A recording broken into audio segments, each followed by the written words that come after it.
Magandang umaga sa inyong lahat. Malugod na pagtanggap sa St. Joseph Parish, Gagalangin sa ika-6 ng umagang banal na misa sa pagdiriwang ng liturhiya ngayong Miyerkules ng ika-25 linggo sa karaniwang panahon. Tumayo po ang lahat at tayo'y makiisa sa banal na misa na pamumunuan ng ating Kura Paroko, Reverendo Padre Douglas Badong.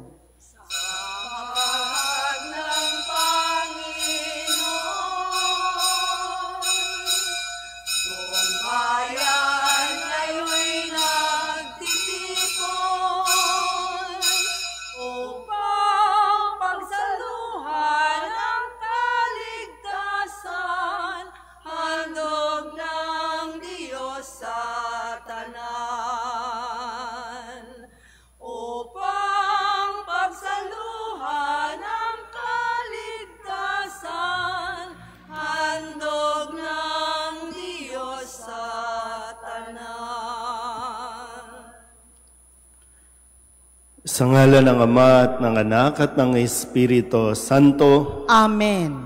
Ang pagpapala ng ating Panginoong Hesu Kristo, ang pag-ibig ng Diyos Ama, at ang makikipagkaisa ng Espiritu Santo naway sumainyong lahat. At sumaiyo rin. Mga kapatid, aminin natin ang ating mga kasalanan upang tayo'y maging marapat gumanap sa banal na pagdiriwang. Inaamin ko sa makapangyarihang Diyos at sa inyo mga kapatid, na lubha akong nagkasala sa isip, sa salita at sa gawa, at sa aking pagkukulang. Kaya isinasamo ko sa mahal na Birheng Maria, sa lahat ng mga anghel at mga banal, at sa inyo mga kapatid, na ako'y panalangin sa Panginoong ating Diyos. Kaawaan tayo ng makapangyarihang Diyos, patawarin tayo sa ating mga kasalanan at patnubayan tayo sa buhay na walang hanggan. Amen. Panginoon, kaawaan mo kami. Panginoon, kaawaan mo kami. Kristo, kaawaan mo kami. Kristo, kaawaan mo kami. Panginoon, kaawaan mo kami. Panginoon, kaawaan mo kami. Manalangin tayo. Ama naming makapangyarihan, itinakda mong ang lahat ng mga utos mo ay mauwi sa pag-ibig sa iyo at sa kapwa-tao. Ipagkaloob mong sa pagtalima namin sa mga ito, kami pagindapatin mong sumapit sa buhay na walang katapusan, sa pamamagitan ni Hesu Kristo, kasama ng Espiritu Santo, magpasawalang hanggan. Amen.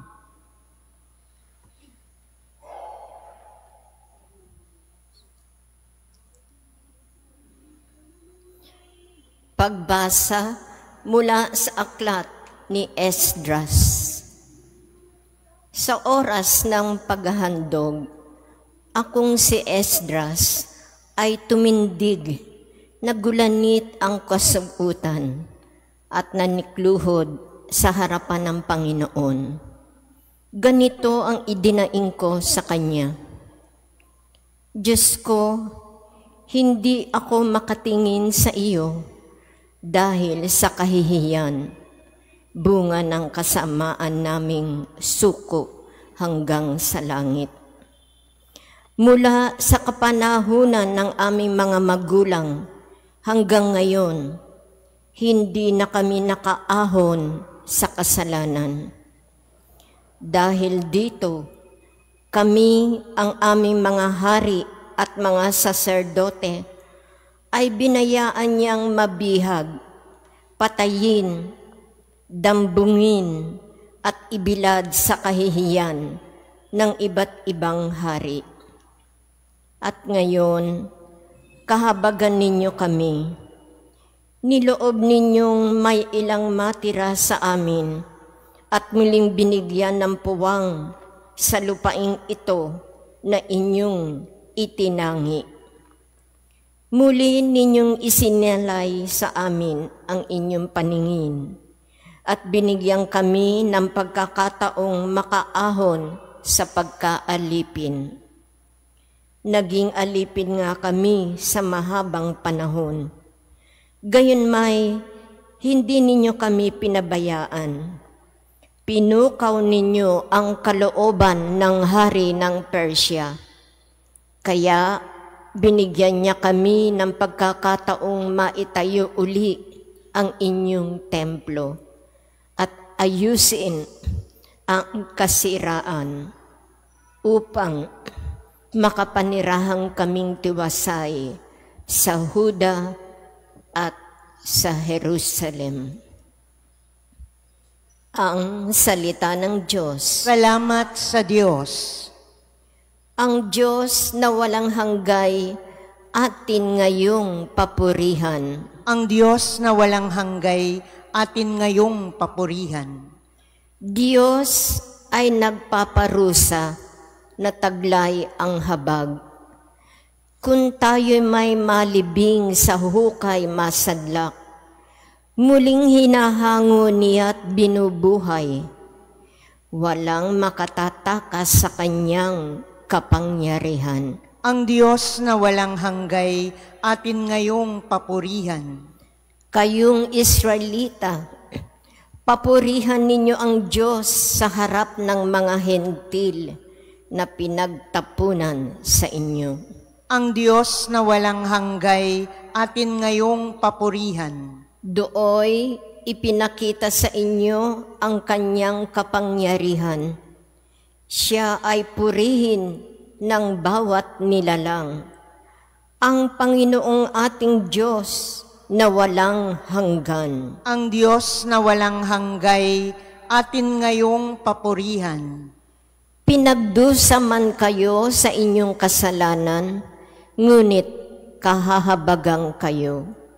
At muling ibabalik sa inyong tahanan mula sa mga bansang umalipin sa inyo. Ang Diyos na walang hanggay atin ngayong papurihan.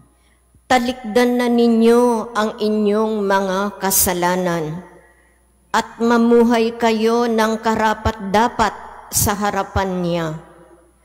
Kung magkagayon, ang habag ng Panginoon ay inyong madarama.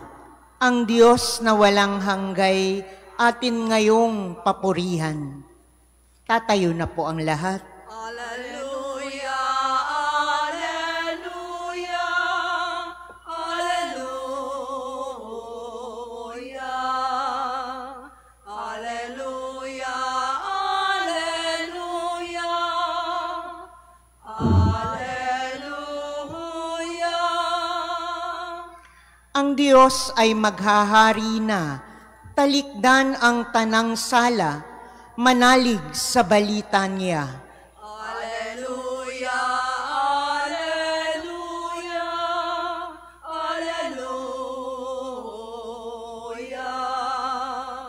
alleluia, alleluia, alleluia, alleluia.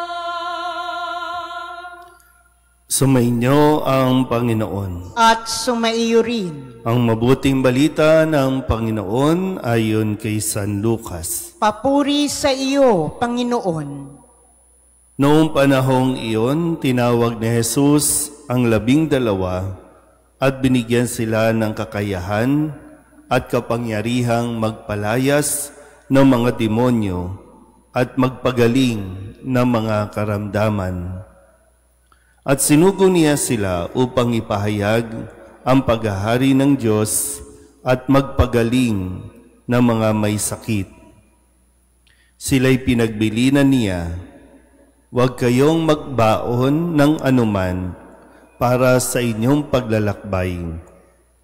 Kahit tungkod, supot, tinapay, salapi o bihisan. Makituloy kayo sa alinmang bahay na tumanggap sa inyo at manatili roon hanggang sa pag-alis ninyo sa bayang iyon.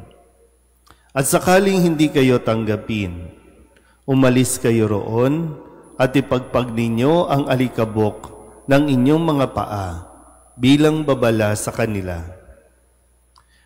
Kaya tumayo ang mga alagad at naglakbay sa mga nayon na ipinangangaral ang mabuting balita at nagpapagaling ng mga may sakit sa lahat ng dako. Ang mabuting balita ng Panginoon. Pinupuri ka namin, Panginoong Hesukristo. Isang magandang umaga po sa inyong lahat. Ngayon po ay Miyerkules ng ika-25 linggo sa karaniwang panahon. At sa ating pong Ebanghelyo, narinig natin ang mga habilin o instructions na ibinigay ni Jesus sa kanyang mga alagad. Ang maganda po dito, bago po yung mga instructions, bago yung mga wag kayong magdadala, ibig sabihin wala, no? Sila ay binigyan na muna ng kakayahan at kapangyarihan. Bago po sinabing wag nang magdala ng supot, tinapay, salapi o bihisan. Wala silang dadalhin, pero meron na silang natanggap mula sa kanilang Panginoon, mula kay Kristo. Ang kinakailangan na lang ay yung kanilang buong pagtitiwala na dapat nilang sundin kung ano ang ibinigay ni Kristo sa kanila.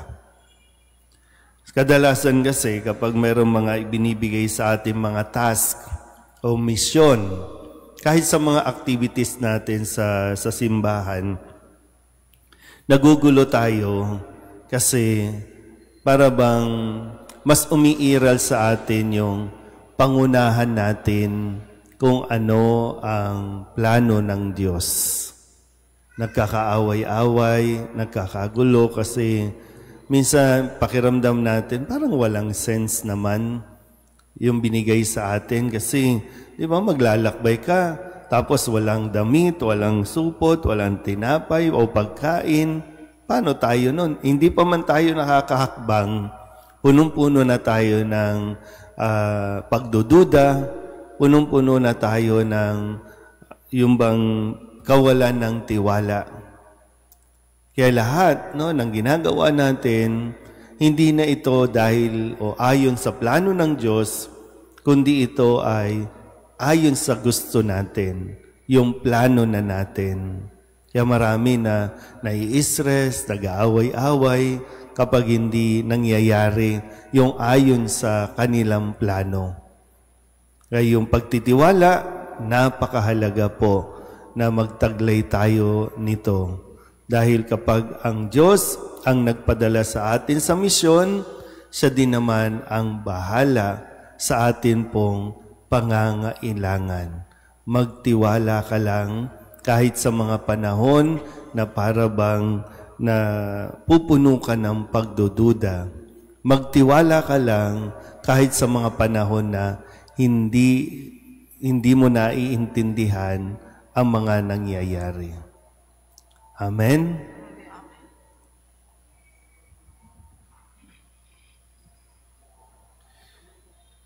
Inaanyayahan tayo ng Diyos Ama upang maging lingkod na magpapalaganap ng mabuting balita ng kaligtasan ng lahat. Hilingin natin sa Ama na gawin tayong kapanipaniwalang mga saksi. Ang ating pong itutugon, Panginoon, dinggin mo ang aming panalangin. Panginoon, dinggin mo ang aming panalangin.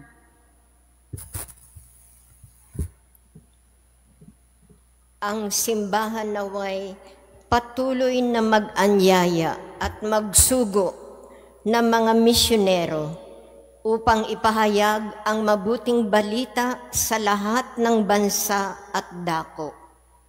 Manalangin tayo sa Panginoon. Panginoon, dinggin mo ang aming panalangin. Ang mga Kristiyano naway maging masigasig sa pagpapahayag ng salita ng Diyos sa mga hindi pa sumasampalataya at hindi pa tumatanggap nito.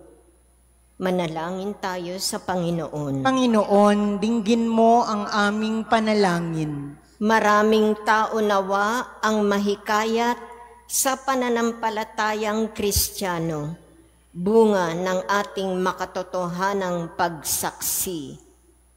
Manalangin tayo sa Panginoon. Panginoon, dinggin mo ang aming panalangin. Ang mga may sakit at mga nabibigatan sa buhay, naway makita ang katangi-tanging pag-ibig at kalinga ng Diyos sa pamamagitan ng pag-aaruga ng kanilang mga pamilya.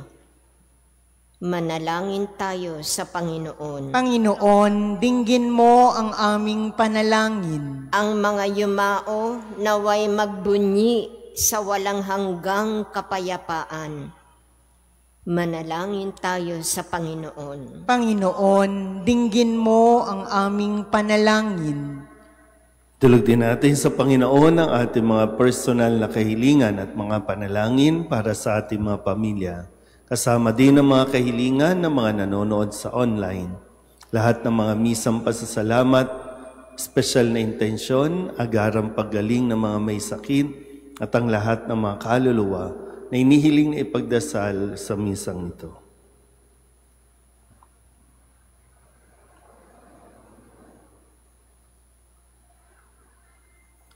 Ang lahat ng ito inihiling namin sa ngalan ni Kristong aming Panginoon. Amen. Kunin at tanggapin ang alay na ito, mga biyayang nagmula sa pagpapala mo. Tanda ng bawat pusong pagkat inibig mo, ngayon'y nananalig, nagmamahal sa'yo.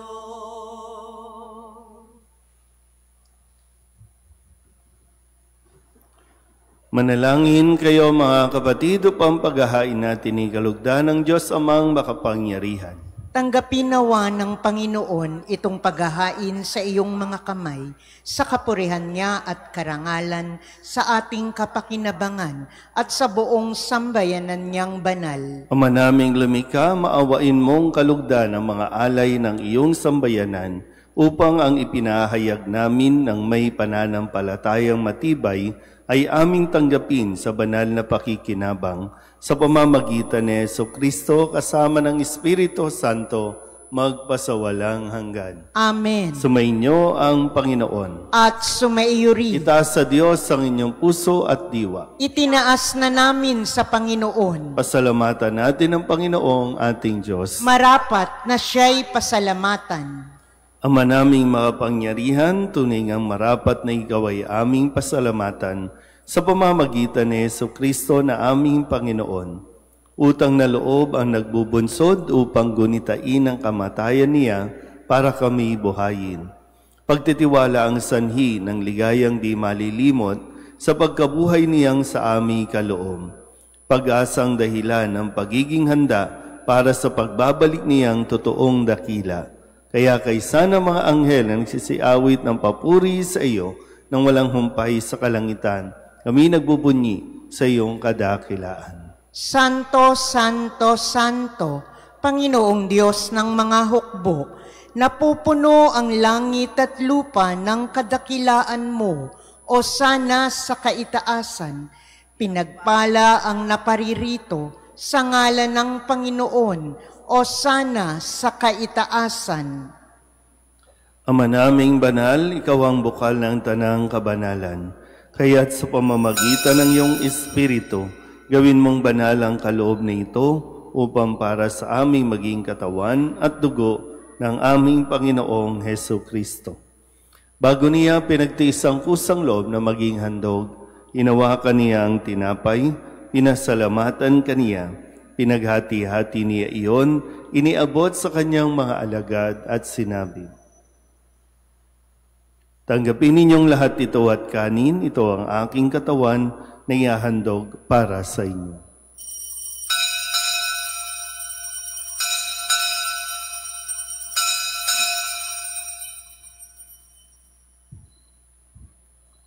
Gayun din naman nang matapos ang hapunan, inawakan niya ang kalis, muli kaniyang pinasalamatan. Iniabot niya ang kalis sa kanyang mga alagad at sinabi, tanggapin ninyong lahat ito at inumin. Ito ang kalis ng aking dugo, ng bago at walang hanggang tipan. Ang aking dugo na ibubuhos para sa inyo at para sa lahat, sa ikapagpapatawad ng mga kasalanan. Gawin ninyo ito sa pag-alaala sa akin.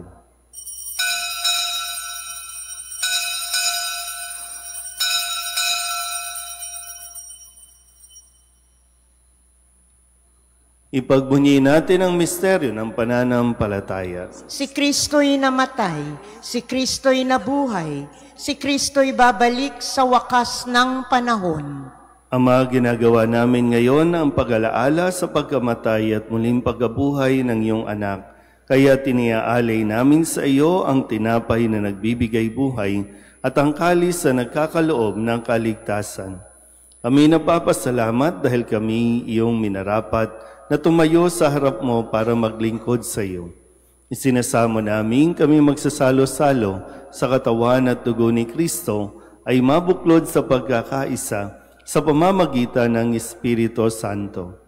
Ama, lingapin mo ang iyong simbahang laganap sa buong daigdig. Puspusin mo kami sa pag-ibig kaysa ni Leon na aming Papa at ni Jose na aming Obispo at ng Tanang Kaparian.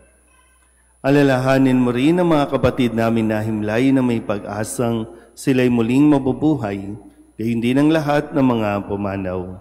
Kawaan mo sila at patuloyin sa iyong kaliwanagan. Kawaan mo at pagindapating kaming lahat na makasalo sa iyong buhay na walang wakas. Kaysa ng mahal na Birheng Maria na ina ng Diyos, ng kabiyak ng puso niyang si San Jose, kaysa ng mga apostol at ng lahat ng mga banal na namuhay dito sa daigdig ng kalugod-lugod sa iyo, maipagdiwang nawa namin ang pagpupuri sa ikararangal mo sa pamamagitan ng iyong anak na aming Panginoong Hesukristo. Sa pamamagitan ni Kristo, kasama niya at sa Kanya, ang lahat ng parangal at papuri ay sa iyo, Diyos Amang makapangyarihan, kasama ng Espiritu Santo, magpasawalang hanggan. Amen. Amen.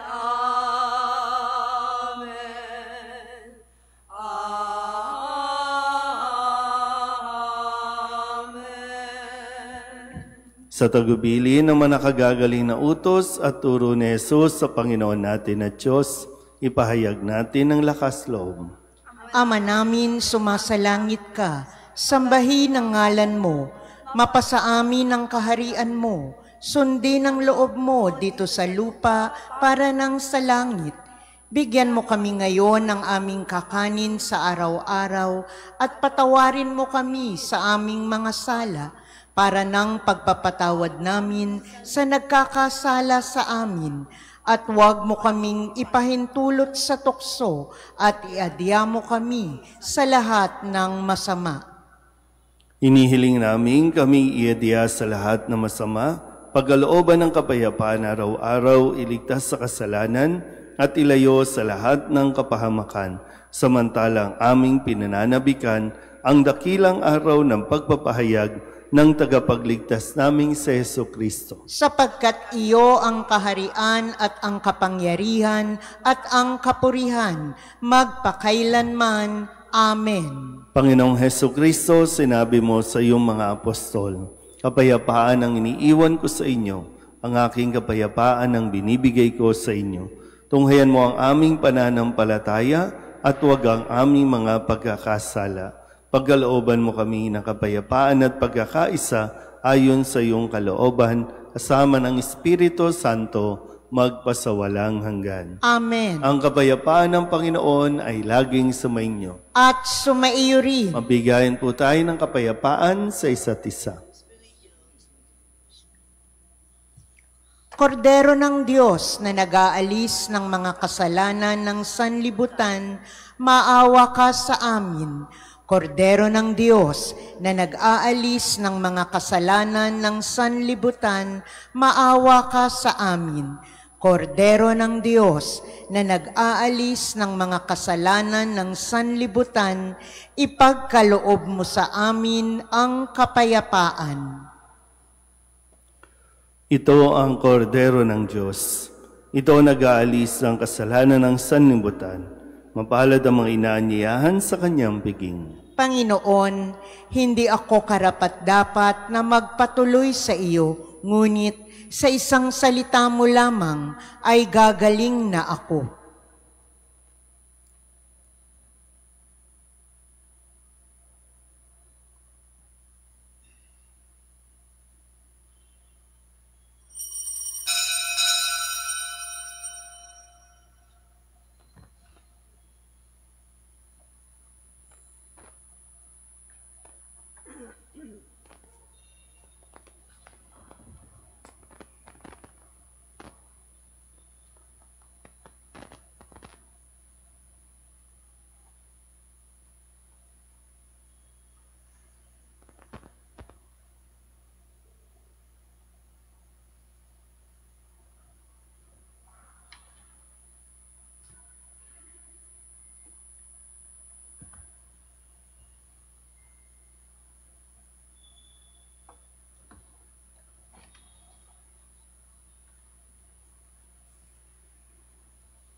Magsiluhod po ang lahat para sa panalangin kay San Jose.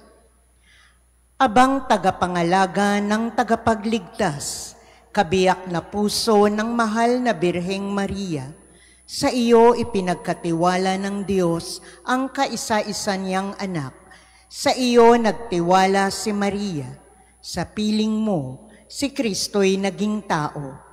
Maging ama ka rin sa amin, pinagpalang Jose, at gabayan mo kami sa landas ng buhay. Ihingi mo kami ng biyaya, awa at tapang, at ipagtanggol kami sa lahat ng masama. Amen. Tatayo na po ang lahat. Manalangin tayo. Ama naming mapagmahal, kaming pinapagsalo mo sa banal na pakikinabang ay patuloy mong kaawaan at tulungan upang ang aming tinanggap ay siya nawang umiral sa pamumuhay namin sa araw-araw, bunga ng iyong pagtubos na aming ipinagdiriwang sa pamamagitan ni Jesucristo kasama ng Espiritu Santo magpasawalang hanggan. Amen. Sumainyo ang Panginoon. At sumaiyo rin. At pagpalain kayo ng makapangyarihang Diyos, Ama at Anak at Espiritu Santo. Amen. Tapos ng banal na misa, humayo tayo sa kapayapaan ni Kristo. Salamat sa Diyos. Magandang umaga po.